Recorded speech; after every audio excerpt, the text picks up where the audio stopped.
90 miles. That is all that separates the United States from an island that has haunted American foreign policy for over 60 years. 90 miles of warm Caribbean water between the Florida Keys and a country that has outlasted 10 American presidents who swore they would bring it to its knees. An island smaller than the state of Pennsylvania that somehow became the flashpoint for a nuclear standoff that nearly ended human civilization. A symbol of revolutionary hope for millions across the developing world, and a source of grief for hundreds of thousands of families torn apart by ideology, exile, and the cold arithmetic of geopolitics. Right now, in 2026, Cuba is again in the headlines. The island is experiencing its worst economic crisis since the collapse of the Soviet Union. Protests have erupted in cities and towns that once celebrated the revolution. A new generation of Cubans, born long after the revolution's glory days, is asking questions that their grandparents were forbidden to ask. And in Washington, the debate over Cuba policy is as bitter and unresolved as it has ever been. But to understand why Cuba matters today, you cannot start in the present. You have to go back, all the way back. Because Cuba's story is one of the most extraordinary in the entire history of the Western Hemisphere. It is a story of indigenous peoples erased by conquest, of African enslaved people who built an island's wealth with their bodies, of sugar and blood and revolution, of a young lawyer who turned a small island into a symbol that the whole world watched. It is a story that still is not finished. So let us begin at the beginning. Long before Columbus, long before sugar plantations and Spanish galleons, Cuba was home to several indigenous peoples. The most numerous were the Taíno, a people who had migrated from South America through the Caribbean over centuries, establishing villages, farming, fishing, and building a culture that was sophisticated in ways European observers would consistently underestimate. The Taíno called the island Cubanacan, and it was home to perhaps 100,000 people, possibly more, when the first European ships appeared on the horizon in October 1492. Christopher Columbus arrived on the northeastern coast of Cuba during his first voyage and was immediately struck by what he saw. He wrote in his journals that it was the most beautiful land human eyes had ever seen. He was not wrong about the beauty. But beauty, in the logic of the age of conquest, was simply an advertisement for exploitation. The Spanish did not immediately colonize Cuba. They used it first as a base, a way station, a place to resupply before pushing on to the larger prizes of the American mainland. But by 1511, Diego Velázquez de Cuellar led a systematic conquest of the island. The Taíno resisted. One of the most striking moments of this resistance came from a chief named Hatuey, who had actually fled to Cuba from the island of Hispaniola after witnessing Spanish brutality there. He organized resistance against the invaders, warning his people about what was coming. When the Spanish finally captured him, they tied him to a stake to burn him alive. A priest offered him a final chance to convert to Christianity, promising that if he accepted baptism, his soul would go to heaven. Hatuey asked whether there were Spaniards in heaven. The priest said yes, of course. Hatuey replied that he preferred not to go to a place where he might encounter such people. He was burned. His story survived. Within decades, the Taíno population of Cuba was effectively destroyed. Historians debate the exact mechanisms and timelines, but the combination of violence, forced labor, and most devastatingly, European diseases to which indigenous people had no immunity, produced one of the most rapid demographic collapses in recorded history. A population that may have numbered in the hundreds of thousands was reduced to near extinction within a single human lifetime. The Spanish, now in need of labor to work the land they had seized, turned to a source they had already begun exploiting elsewhere: enslaved Africans. The transatlantic slave trade brought hundreds of thousands of people from West and Central Africa to Cuba over the next 3 centuries. They came from the Yoruba, Fon, Mandinka, and Congo peoples, among many others. They came in chains. They were forced to work in copper mines, cattle ranches, tobacco farms, and eventually the institution that would define Cuba's economy and society for 200 years: sugar. Sugar changed everything. It is almost impossible to overstate how completely the sugar plantation system reshaped Cuba. By the late 18th and early 19th centuries, Cuba had become the world's largest sugar producer. The island's soil and climate were perfectly suited to sugarcane, and as demand from Europe and North America exploded, the plantation system expanded with a ferocity that consumed both land and human lives. Enslaved people died at horrific rates from overwork, malnutrition, and brutal punishment. They were replaced by new arrivals from Africa. The numbers are staggering. Historians estimate that over 800,000 enslaved Africans were brought to Cuba, the majority of them arriving in the 19th century alone, even as the slave trade was supposedly being suppressed by international treaties. This is one of the defining ironies of Cuban history. Cuba's sugar boom happened precisely during the era when other parts of the Western Hemisphere were moving toward emancipation. While Haiti had its revolution in the 1790s, while the United States was fighting its civil war, Cuba was still expanding its plantation system. The Spanish colonial government and the Cuban planter class had every incentive to keep slavery intact because slavery was making them extraordinarily rich. But the enslaved people of Cuba were not passive. There were numerous uprisings, conspiracies, and acts of resistance throughout the slave period. The most significant organized conspiracy was the so-called Conspiracy of La Escalera in 1844, when Spanish authorities claimed to have uncovered a massive plot involving enslaved people, free black Cubans, and even some white liberals. The repression that followed was savage. Hundreds of people were tortured, executed, or exiled. The poet Gabriel de la Concepción Valdés, known as Plácido, was among those executed. Whether the conspiracy was as organized as the Spanish claimed, or whether the whole affair was largely a pretext for crushing any hint of black political organization, is still debated by historians. What is not debated is that the repression was real and the terror it produced was deliberate. By the middle of the 19th century, Cuba was a society under enormous pressure from multiple directions. The planter class was wealthy but anxious, aware that the slave system was becoming increasingly difficult to defend internationally. A growing class of Cuban-born professionals and intellectuals, known as criollos, were developing a sense of Cuban identity distinct from Spain. And Spain itself was a weakened imperial power, struggling with internal political chaos, unable to provide the kind of stable governance that even its colonial subjects in Cuba had come to expect. The first major push for Cuban independence came in 1868. A sugar planter named Carlos Manuel de Céspedes, in what became one of the most dramatic gestures in Caribbean history, gathered his enslaved workers on his plantation, freed them, and invited them to join him in an armed uprising against Spanish rule. This was the beginning of what Cubans call the 10 Years' War, a brutal guerrilla conflict that ravaged the eastern part of the island. The war ended in 1878 without independence, with a negotiated peace that satisfied almost no one. Cuba remained Spanish. Slavery was gradually phased out over the next decade, finally abolished in 1886. But the dream of independence did not die. It found its greatest voice in a man who never actually led troops in battle, but who may have done more to shape Cuba's destiny than anyone else in its history. José Martí was born in Havana in 1853, the son of Spanish immigrants. He showed his political convictions early. At 16, he was arrested by Spanish authorities for writing a letter that criticized a fellow student who had joined the Spanish volunteer forces. He was sentenced to 6 years of hard labor in a quarry.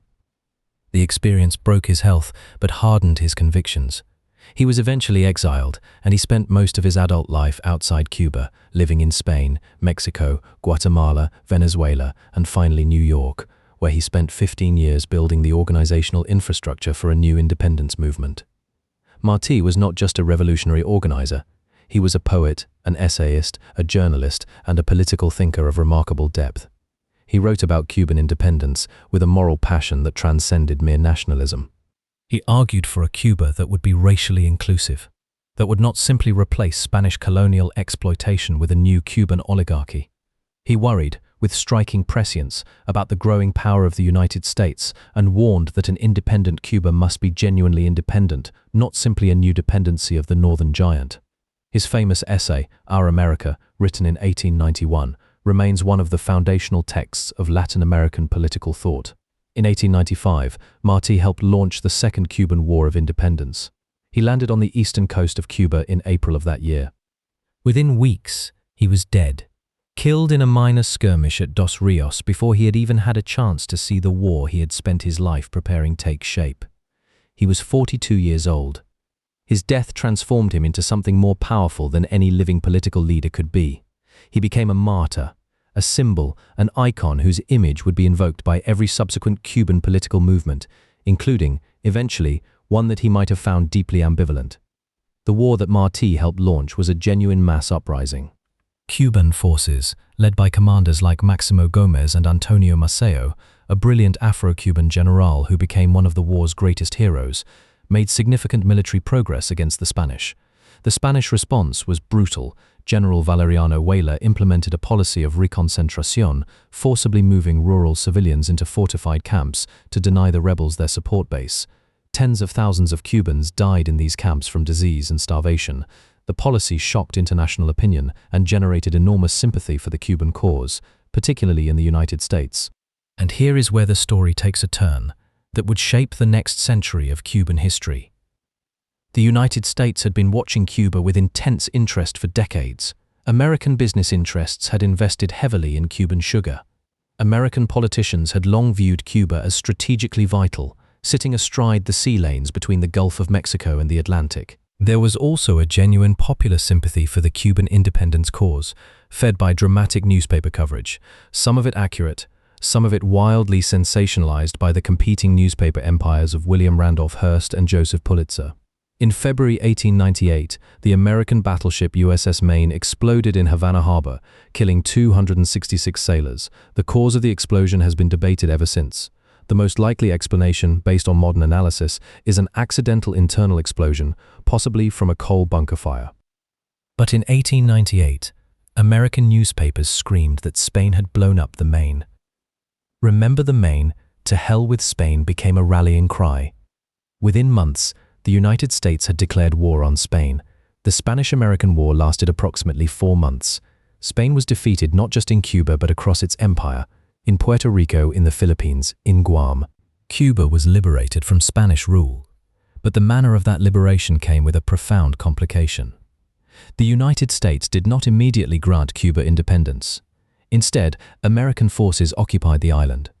When Cuba was finally allowed to establish a republic in 1902, it was under the terms of the Platt Amendment, a piece of American legislation that was written directly into the Cuban Constitution. The Platt Amendment gave the United States the right to intervene in Cuban affairs whenever it judged Cuban independence or stability to be threatened. It also gave the United States a permanent naval base at Guantanamo Bay, a base that remains American territory to this day. This was, in the most precise historical sense, not independence. It was a new form of dependency. Cuban nationalists understood this perfectly well. The Platt Amendment was deeply resented from the moment it was imposed, and that resentment would simmer for decades. The first half of the 20th century in Cuba was characterized by a pattern that became depressingly familiar: corrupt and ineffective governments, periodic American interventions, economic dependence on sugar and on American capital, and a political culture in which genuine reform was consistently blocked by a combination of Cuban oligarchic interests and American strategic priorities. There were moments of hope. The Platt Amendment was finally abrogated in 1934, partly in response to the broader Latin American goodwill policy of Franklin Roosevelt. Cuba had a genuinely progressive constitution written in 1940, one of the most advanced in the hemisphere at the time. But the promise of that constitution was never really fulfilled. Cuban politics remained volatile, corrupt, and prone to sudden reversals. The figure who would crystallize all of these contradictions into a single catastrophic moment was Fulgencio Batista. Batista was a complex figure who defies simple categorization. He first came to power in a 1933 coup, led a period of reformist government, then stepped back, then returned as an elected president in 1940, then left again, then staged another coup in 1952. This second coup, which cancelled elections that Batista was widely expected to lose, is the pivot point. It was the moment that convinced a young law school graduate named Fidel Castro that legal and electoral means of change were futile. Castro was 25 years old when Batista seized power. He was already politically active, a member of the Cuban People's Party, a reformist and nationalist organization. He had actually been a candidate for the parliament in the elections that Batista cancelled. After the coup, he tried the legal route first. He filed a brief with the Cuban courts, arguing that Batista's coup was unconstitutional and that Batista should be sentenced to imprisonment. The courts dismissed the case. Castro drew his conclusion. On July 26, 1953, Castro led an attack on the Moncada barracks in Santiago de Cuba, the second largest military installation in the country. The attack was a military disaster. Most of the attackers were killed or captured. Castro was captured and tried. At his trial, he gave a speech that ended with a line that became legendary: "Condemn me. It does not matter. History will absolve me." He was sentenced to 15 years in prison. He served less than 2. Batista, in a moment of political miscalculation, granted amnesty to political prisoners in 1955. Castro went to Mexico, where he organized a small revolutionary force, trained in guerrilla warfare, and recruited a young Argentine doctor named Ernesto Guevara, who would become known to history as Che. In December 1956, 82 men crammed onto a small yacht called the Granma and set sail for Cuba. The landing was a catastrophe. They were spotted, attacked by Batista's forces almost immediately, and reduced within days to a core of perhaps 20 survivors who fled into the Sierra Maestra Mountains in eastern Cuba. By any rational military assessment, the revolution should have ended there. It did not end there. And the reason it did not end there tells you something essential about Batista's Cuba. Batista's regime was not simply authoritarian. It was also profoundly corrupt, extractive, and contemptuous of ordinary Cubans. Havana in the late 1950s was a glittering playground for American tourists, organized crime figures, and Cuban elites, while the countryside remained desperately poor. Batista's secret police, the SIM, operated with a brutality that generated constant new recruits for the opposition. The Catholic Church, the professional classes, students, and eventually significant portions of the business community all turned against Batista. Castro's small guerrilla force in the Sierra Maestra grew. They received supplies and recruits. They won small battles.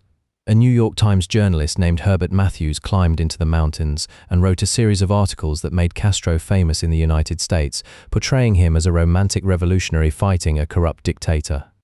The Eisenhower administration, which had initially supported Batista, began to have doubts. The military campaign that finally toppled Batista was actually less dramatic than the mythology suggests. Batista's army, demoralized and poorly led, simply collapsed in the face of guerrilla pressure and a general strike. On January 1, 1959, Batista fled Cuba, taking with him a substantial portion of the national treasury. Castro's forces entered Havana to scenes of genuine popular celebration. Now came the question that would define the next 60 years. What kind of revolution was this going to be? The honest answer, supported by most serious historical scholarship, is that it was not entirely clear even to the revolutionaries themselves in those first months. Castro was certainly a radical nationalist, deeply influenced by Martí's vision of a genuinely independent Cuba. He was also deeply pragmatic and politically shrewd. The revolution's early measures, land reform, nationalization of American-owned utilities, literacy campaigns, were popular domestically, but alarmed Washington. The relationship between the Cuban Revolution and the United States deteriorated with remarkable speed. The Eisenhower administration cut Cuba's sugar quota, the economic lifeline of the island. Cuba turned to the Soviet Union for economic support. The United States organized and funded an invasion force of Cuban exiles. The Soviets offered weapons and trade. Cuba nationalized American businesses. The United States imposed an embargo. Each action provoked a counteraction in a downward spiral that neither side seemed able or willing to stop. By 1961, Cuba had declared itself a socialist state. The CIA organized invasion at the Bay of Pigs, launched in April of that year under the newly inaugurated Kennedy administration, was a humiliating failure. The exile force was defeated within 3 days. Kennedy accepted public responsibility while privately furious at the CIA for what he considered a botched operation. Castro's prestige soared. The failed invasion confirmed, for many Cubans and for much of the developing world, the revolutionary narrative: the United States was an imperial power that could not tolerate an independent socialist Cuba. Then came October 1962. American UE-2 spy planes photographed Soviet nuclear missile installations being constructed in Cuba. The missiles, if operational, would be capable of striking most of the eastern United States with minimal warning time. Kennedy convened a secret executive committee of his closest advisors. For 13 days, the world balanced on the edge of nuclear war. The details of the Cuban Missile Crisis have been studied exhaustively, and new documents from all three sides, American, Soviet, and Cuban, have continued to emerge for decades. What we know now, and what was not fully understood at the time, is how close the world came to catastrophe. At one point, a Soviet submarine, unable to communicate with Moscow and under attack from American depth charges, came within a single officer's decision of launching a nuclear torpedo. That officer, Vasily Arkhipov, refused to authorize the launch. His decision may have prevented nuclear war. The crisis was resolved through a combination of secret diplomacy and public face-saving. The Soviets agreed to remove the missiles. The Americans publicly pledged not to invade Cuba and secretly agreed to remove their own missiles from Turkey. Castro was furious. He had not been consulted about the resolution and felt that the Soviets had used Cuba as a bargaining chip. It was an early sign of the tensions that would always complicate the Cuban-Soviet relationship. The decade of the 1960s was the high water mark of revolutionary Cuba's international ambitions. Cuba supported revolutionary movements across Latin America, Africa, and Asia. Che Guevara became the most recognizable face of Third World Revolution, a romantic icon whose image on a T-shirt would outlast the political movement he represented. Guevara left Cuba to foment revolution in the Congo and then Bolivia, where he was captured and executed in 1967. His death made him immortal in the iconography of the left. At home, the revolution produced genuine achievements that its defenders cite to this day. Cuba built one of the most extensive public health systems in the developing world. Its literacy campaign in 1961, which sent young volunteers into the countryside to teach reading and writing, reduced illiteracy dramatically. Cuban doctors became a significant export, with medical brigades sent to dozens of countries. Life expectancy and infant mortality statistics in Cuba became comparable to those of wealthy nations, a remarkable achievement for a developing country under economic embargo. But the revolution also produced profound costs. Political opposition was suppressed. Freedom of the press was eliminated. Thousands of Cubans were imprisoned for political crimes. The revolution was deeply hostile to religious practice, at least in its early decades. Gay Cubans were particularly persecuted, sent to labor camps in a period that the Cuban government itself has since acknowledged as a profound injustice. And the economic system, despite the social achievements, was never able to produce genuine prosperity. Cuba became dependent first on Soviet subsidies, which were enormous, and then, when those subsidies disappeared, on a combination of tourism, remittances from the exile community, and Venezuelan oil. The exile community itself became a defining feature of the Cuba story. Beginning in 1959 and continuing in waves through the Mariel boat lift of 1980 and the Bolsero crisis of the 1990s, over 1 million Cubans left the island. They settled primarily in Miami, which was transformed by their arrival into a bilingual, bicultural city unlike any other in the United States. The Cuban exile community in Miami became one of the most politically influential ethnic communities in American politics, consistently pushing for a hard line against the Castro government, maintaining the embargo, and opposing any normalization of relations. This created a peculiar political dynamic. American Cuba policy was shaped not just by strategic considerations or human rights concerns, but by the electoral arithmetic of Florida, a swing state whose Cuban-American voters were, for decades, reliably Republican and reliably hawkish on Cuba. Critics of this policy argued that the embargo, rather than weakening the Castro government, actually strengthened it by providing a convenient external enemy to blame for Cuba's economic difficulties. Defenders of the embargo argued that any economic engagement would simply enrich and entrench the regime without producing political change. Both arguments had merit. Neither produced a resolution. The defining trauma of the 1990s in Cuba was the Periodo Especial, the special period in time of peace, a euphemism for the economic catastrophe that followed the collapse of the Soviet Union. When Soviet subsidies ended in 1991, Cuba lost roughly 80% of its import capacity virtually overnight. The country was plunged into a crisis of extraordinary severity. Food shortages became severe. Electricity was cut for up to 16 hours a day. Cubans lost an average of 20 pounds of body weight in the early 1990s. Oxen replaced tractors, bicycles replaced cars. The public health system, starved of medicines and supplies, struggled to maintain its achievements. That Cuba survived the special period without the kind of political collapse that ended communist regimes across Eastern Europe is one of the most remarkable and contested facts of late 20th century history. How did it survive?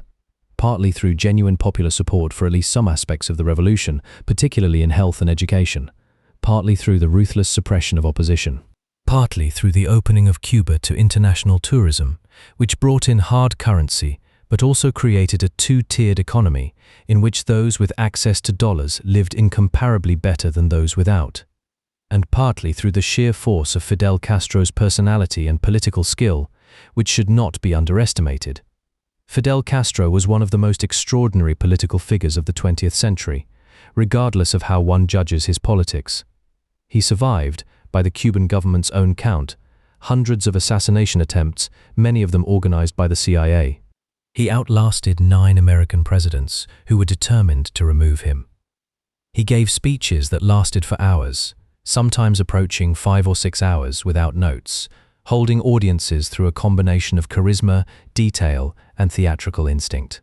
He was also, by any honest accounting, a dictator who denied his people basic political freedoms and who imprisoned those who disagreed with him. The complexity of Castro is the complexity of Cuba itself, real achievements and real failures, genuine idealism and genuine authoritarianism, all bound together in a story that resists simple moral categorization. In 2006, Fidel Castro, ill with a serious intestinal condition, transferred power to his younger brother Raúl.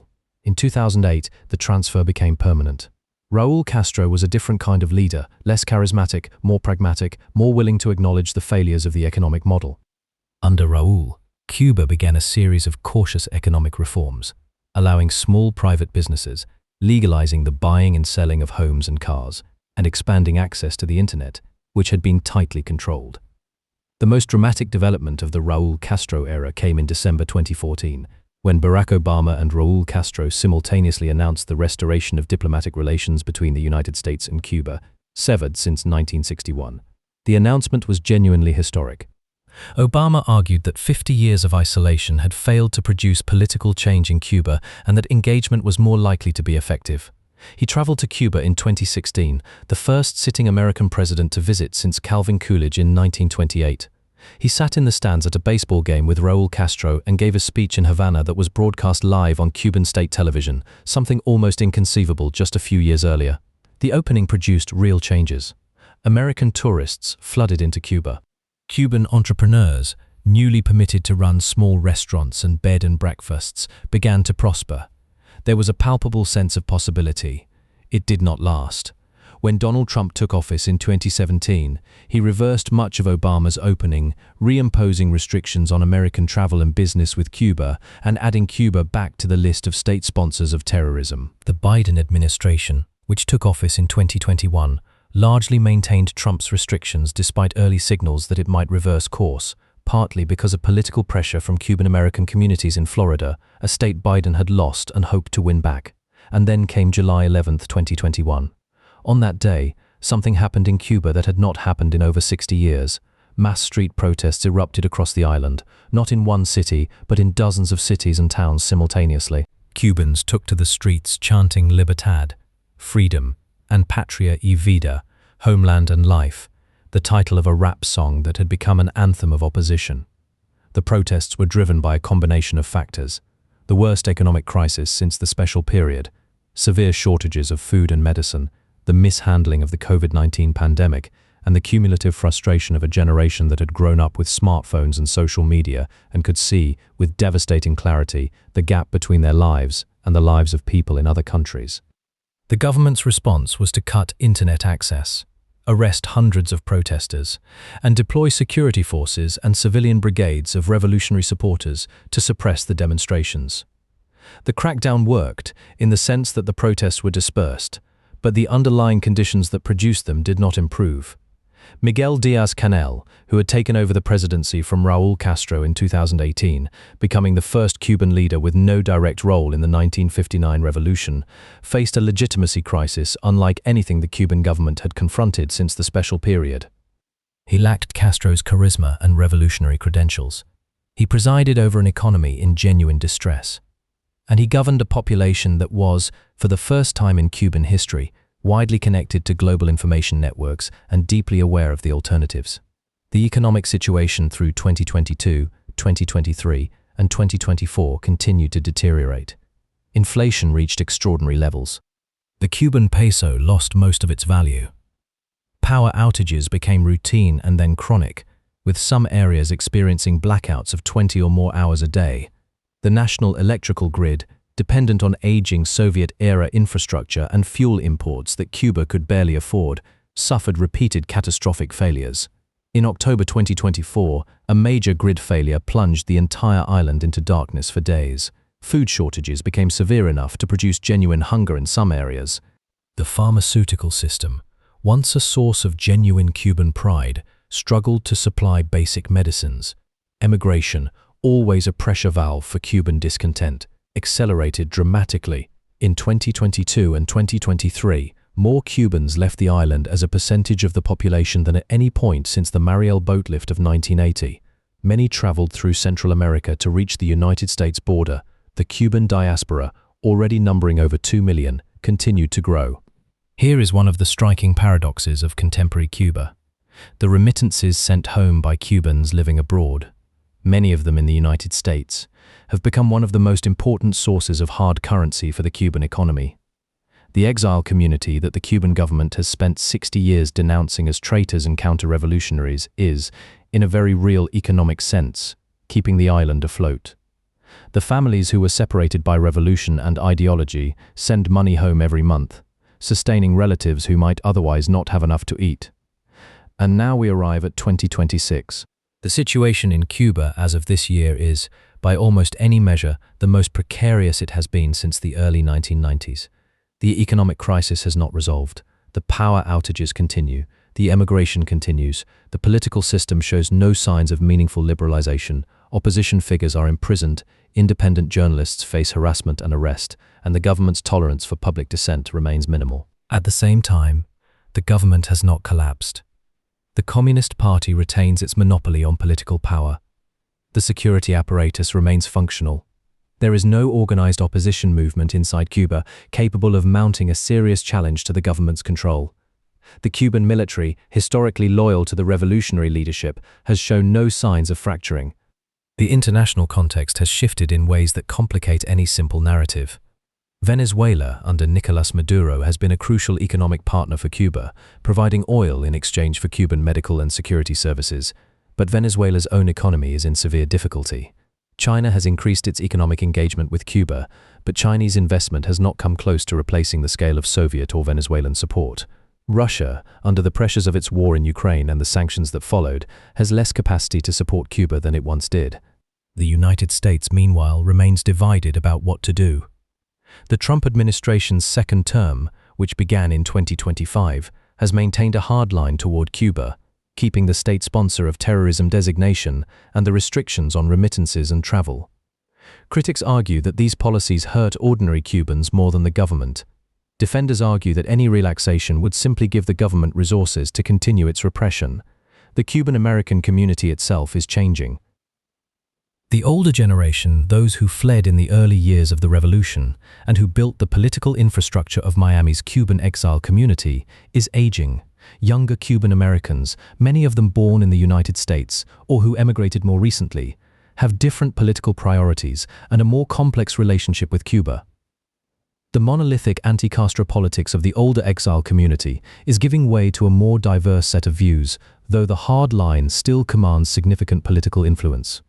And inside Cuba, the generation that has grown up in the 21st century is unlike any previous generation in Cuban history.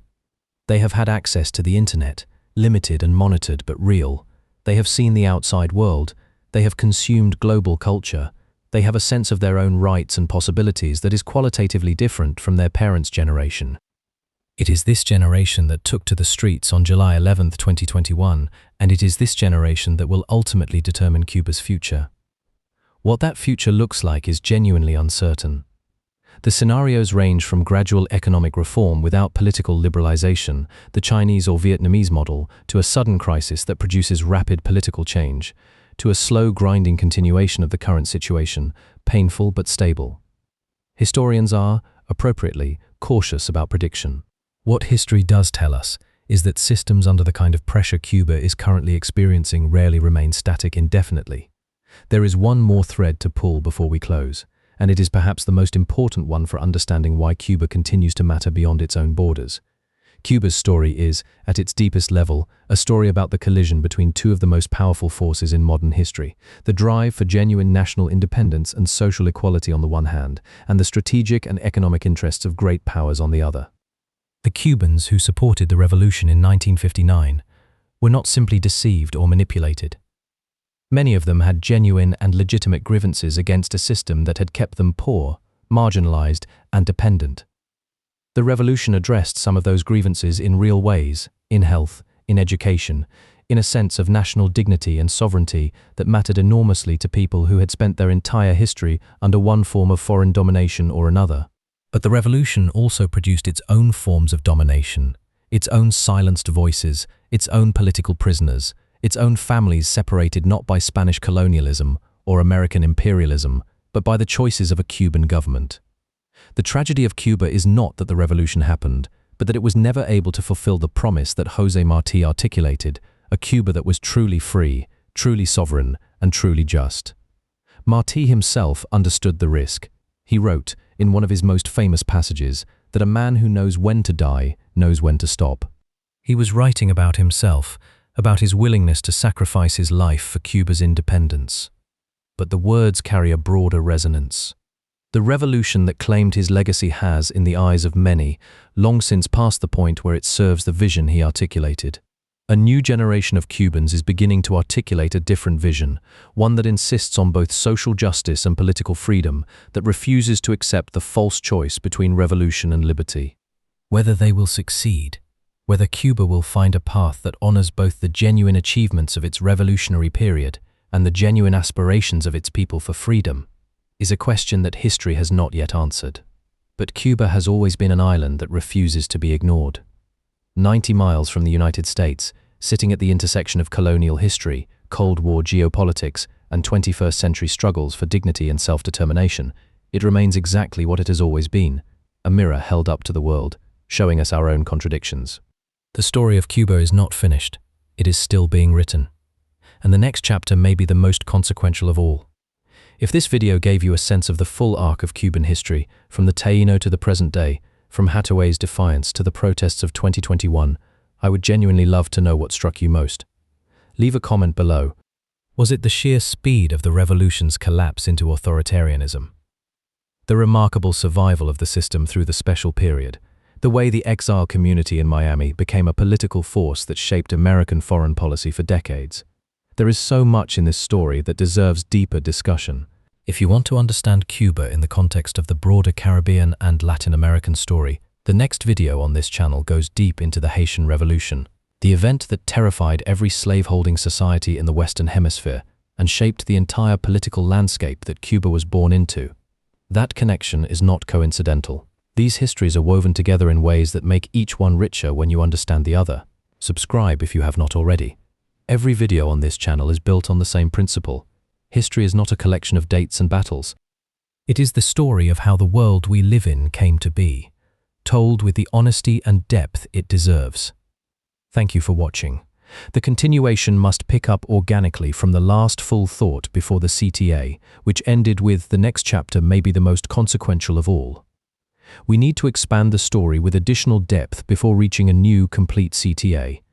There is a dimension of Cuba's story that gets lost in the geopolitical back and forth between Havana and Washington, between communism and capitalism, between revolution and exile. It is the cultural dimension.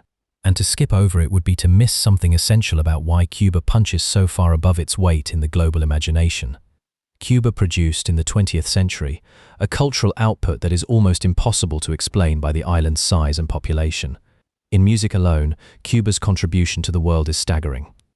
The son, the rumba, the mambo, the cha-cha-cha, the bolero as it developed in its distinctly Cuban form, the Nueva Trova movement of the revolutionary period, and the salsa that Cuban musical traditions seeded in New York and Puerto Rico, all of these emerged from an island of roughly 11 million people.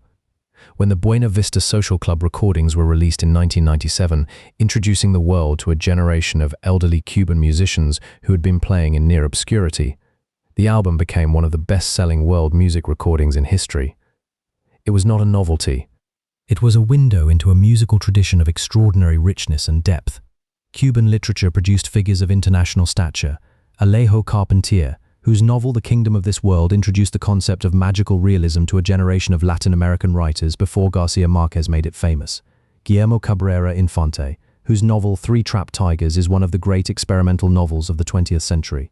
Reynaldo Arenas, whose memoir Before Night Falls documented both the richness of Cuban literary culture and the persecution he suffered as a gay writer under the revolution, a persecution that eventually drove him into exile, and that the Cuban government has since been forced to acknowledge as a profound moral failure. Cuban visual art, Cuban ballet, Cuban cinema, all developed traditions of genuine international distinction. The Cuban National Ballet, founded by Alicia Alonso, a dancer who continued performing even as her eyesight failed catastrophically, became one of the premier ballet companies in the world. The Cuban film industry, under the revolutionary government's Institute of Cuban Cinematographic Art and Industry, produced films that were shown and celebrated at international festivals, even as their makers sometimes ran afoul of censors at home. This cultural vitality was not produced by the revolution alone, though the revolution invested heavily in cultural institutions. It was the product of Cuba's unique position as a crossroads. African, Spanish, indigenous, and later Chinese and other immigrant influences, all flowing together on an island that had been a hub of Atlantic trade and migration for 4 centuries. The African religious traditions that enslaved people brought with them, Santeria, Palo Monte, Abacoa, survived and transformed into living spiritual practices that are still central to Cuban life today, blending with Catholicism in syncretic forms that are distinctly and irreducibly Cuban. Understanding this cultural depth matters for understanding the present crisis because it illuminates what is at stake. When Cubans protest today, they are not simply demanding better electricity or more food, though they are certainly demanding those things. They are asserting a claim to a full human life, one that includes political freedom, creative expression, and the ability to participate in the global culture that their own island helped to create. The young Cubans who made the song Patria y Vida, which became the anthem of the 2021 protests, were not rejecting Cuban culture. They were claiming it. They were saying that the revolution's slogan, Patria o Muerte, homeland or death, represented a false and exhausted choice, and that a homeland worth living in must also be a place where life, in all its fullness, is possible. The economic mechanics of Cuba's current crisis deserve more detailed examination, because they reveal structural problems that go deeper than any particular political decision. Cuba's economy has always been dangerously dependent on a single dominant export or external patron. In the colonial period, it was sugar. In the early republic, it was sugar and American investment. In the revolutionary period, it was Soviet subsidies, which at their peak in the 1980s amounted to somewhere between $4 and $6 billion per year, an extraordinary transfer of resources that effectively insulated Cuba from the consequences of its own economic inefficiencies. When the Soviet Union collapsed and those subsidies ended, the underlying fragility of the Cuban economic model was brutally exposed. The partial recovery of the 1990s and 2000s was built on 3 pillars: tourism, Venezuelan oil subsidies under Hugo Chavez, and remittances from the diaspora. Each of these pillars has been significantly weakened in recent years. Tourism collapsed during the COVID-19 pandemic and has recovered only partially, partly because Cuba's infrastructure, including its hotels and transportation systems, has deteriorated significantly. Venezuelan support has diminished as Venezuela's own economy has contracted, and American restrictions on remittances, tightened under Trump and not fully reversed under Biden, reduced the flow of dollars to Cuban families. The result is a foreign currency crisis of severe proportions. Cuba cannot import sufficient quantities of food, fuel, medicine, or the spare parts needed to maintain its aging infrastructure. The electrical grid, which depends on fuel oil to power generators that were installed decades ago, cannot function reliably when fuel is scarce. The agriculture sector, never fully recovered from the collectivization policies of the revolutionary period, cannot produce enough food to feed the population. The state-owned enterprises that dominate the Cuban economy are chronically inefficient. The small private sector that Raúl Castro's reforms permitted has been squeezed by currency distortions, regulatory uncertainty, and the difficulty of obtaining supplies. There is a deeper irony here that Cuban economists, some of whom have been remarkably candid in recent years about the system's failures, have acknowledged. The revolution's genuine achievements in health and education created a highly educated population with skills and ambitions that the Cuban economy simply cannot absorb or reward. Cuban doctors, engineers, software developers, and scientists earn wages in pesos that are worth almost nothing in real purchasing power terms. Many of them have emigrated. Those who remain often find ways to participate in the informal economy or the tourist sector, where they can earn dollars regardless of their professional training. The result is a brain drain of extraordinary proportions and a misallocation of human capital that compounds the economic crisis year by year. The political system's response to these economic failures has been, at best, inadequate.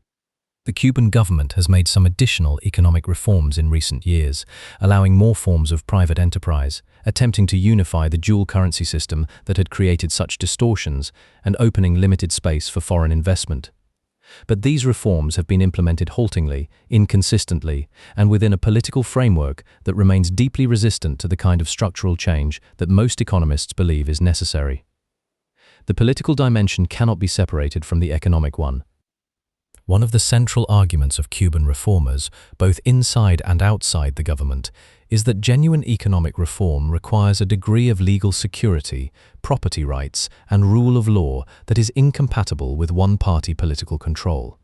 The Chinese and Vietnamese models that some Cuban officials point to as examples of how socialist states can manage economic reform while maintaining political control are more complicated than they appear.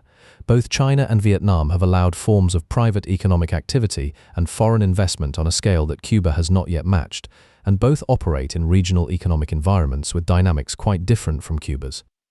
The question of succession and generational change within the Cuban political system is another dimension that analysts watch carefully. Diaz-Canel represents a generation that did not make the revolution and whose claim to authority rests on institutional loyalty rather than revolutionary legitimacy.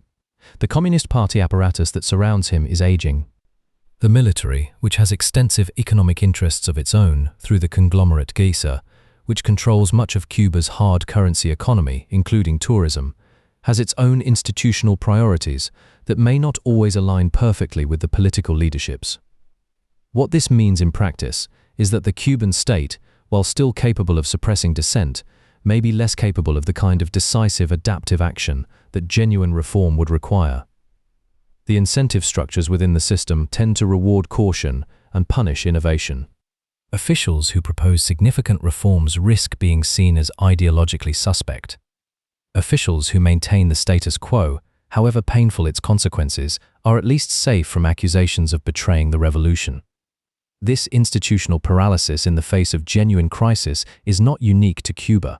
It is a pattern that historians recognize in the late stages of many political systems under stress. Whether it leads to gradual reform, sudden collapse, or prolonged stagnation is rarely predictable in advance. The role of the internet and social media in contemporary Cuba deserves particular attention because it represents something genuinely new in the island's political history. For most of Cuba's revolutionary period, the government had effective control over the information environment. State media was the only media. The alternative was illegal listening to Radio Martí, the American government-funded station that broadcast into Cuba, or word of mouth. This information monopoly was a significant source of political control. That monopoly is now fractured, though not destroyed. Cuba has one of the lowest rates of internet penetration in the Western Hemisphere, and the government monitors and restricts access aggressively. But smartphones have spread significantly in recent years, and with them, access to social media platforms, messaging applications, and global information networks. The July 2021 protests were organized in significant part through social media, which is why the government's first response was to cut internet access. The fact that Cubans inside the island can now communicate with the diaspora in real time, can see videos of protests, can access independent journalism, represents a fundamental change in the information landscape that the government cannot fully reverse without cutting the island off from the global economy in ways it cannot afford. This is one of the reasons why many analysts believe that the medium-term trajectory of Cuba is toward change, even if the timing and character of that change remain deeply uncertain. The tools of information control that sustained one-party rule through the 20th century are less effective in the 21st. The generation that will determine Cuba's future has grown up in a different information environment than any previous Cuban generation. There is also the matter of the Cuban diaspora's evolving relationship with the island. The remittances that flow from Miami, Madrid, and other diaspora centers to Cuban families are not just economic transfers. They are social and cultural connections that maintain relationships across the political divide. Young Cuban Americans who visit the island. who maintain family connections, who follow Cuban social media, have a different and more complex relationship with Cuba than their grandparents who fled in the early 1960s with a burning sense of dispossession and a determination to return. This generational shift in the diaspora does not mean that Cuban Americans have become indifferent to political freedom in Cuba, but it does mean that the political conversation about Cuba is more nuanced and less monolithic than it once was. The international community's engagement with Cuba has also evolved in ways worth noting. The European Union has maintained a policy of critical engagement, maintaining diplomatic relations and trade ties while raising human rights concerns. Latin American countries have varied enormously in their approaches, with leftist governments in Venezuela, Bolivia, Nicaragua, and Mexico maintaining warm relations with Havana, while more centrist and right-leaning governments have been more critical. Canada has maintained consistent diplomatic and economic engagement throughout, making it one of the most important sources of tourists and investment for Cuba. The United Nations General Assembly has voted every year since 1992 on a resolution calling for the end of the American embargo. Every year, the resolution passes with overwhelming majorities, typically with only the United States and Israel voting against. The consistency of this vote reflects a broad international consensus that the embargo is counterproductive and that it violates principles of international law regarding the right of states to determine their own economic systems. The United States has consistently rejected this view, arguing that the embargo is a legitimate response to Cuba's human rights violations and its failure to compensate American companies and citizens for properties nationalized after the revolution. This international legal and diplomatic dimension adds another layer to the already complex Cuba story. The embargo is not simply a bilateral dispute between the United States and Cuba. It has become a symbol in international politics of what many countries see as American unilateralism and double standards. The United States maintains normal relations with many authoritarian governments whose human rights records are arguably worse than Cuba's. The selectivity of American human rights policy, driven by strategic and economic interests rather than consistent principles, is a legitimate criticism that Cuban diplomats have exploited effectively in international forums for decades. None of this means that the Cuban government's human rights record should be excused or minimized. The imprisonment of political dissidents, the suppression of independent media, the persecution of LGBTQ Cubans in earlier decades, and the violent response to the 2021 protests are all genuine violations of human rights that deserve condemnation. The point is that the international politics of Cuba cannot be reduced to a simple story of a freedom-loving United States confronting a repressive communist regime.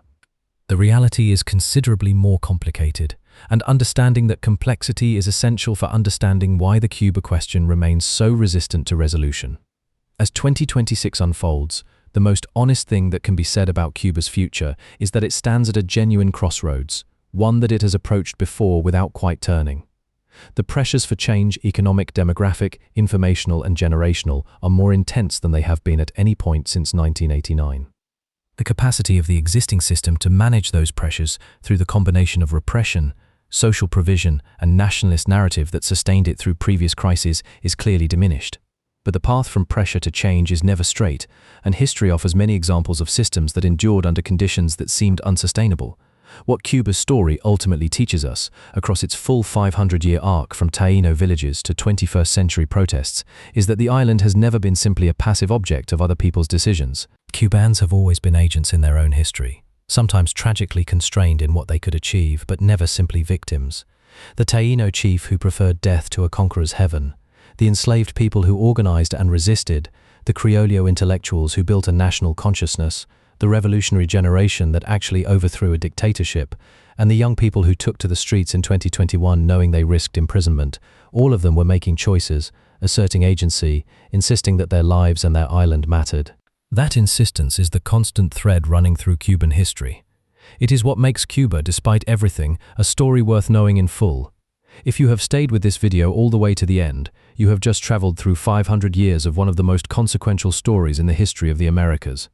I genuinely hope it gave you not just information, but a sense of the full human weight of this history, the real people, the real choices, the real consequences that still echo today. I want to hear from you. What part of Cuba's story surprised you most? Was it the sheer scale of the African slave trade to the island, which most people dramatically underestimate? Was it how close the missile crisis came to actual nuclear war? Was it the cultural richness that this small island produced against all odds? Leave your answer in the comments. These conversations are what make this channel worth building.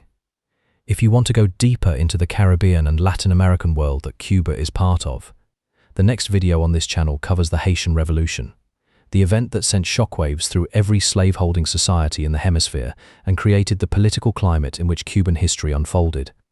Understanding Haiti and Cuba together is understanding the Caribbean in a way that neither story allows on its own. Hit subscribe if you have not already, and turn on notifications so you do not miss what comes next. Every video here is built on the same commitment: to tell history the way it deserves to be told, with honesty, depth, and respect for the people whose lives made it. Thank you for watching.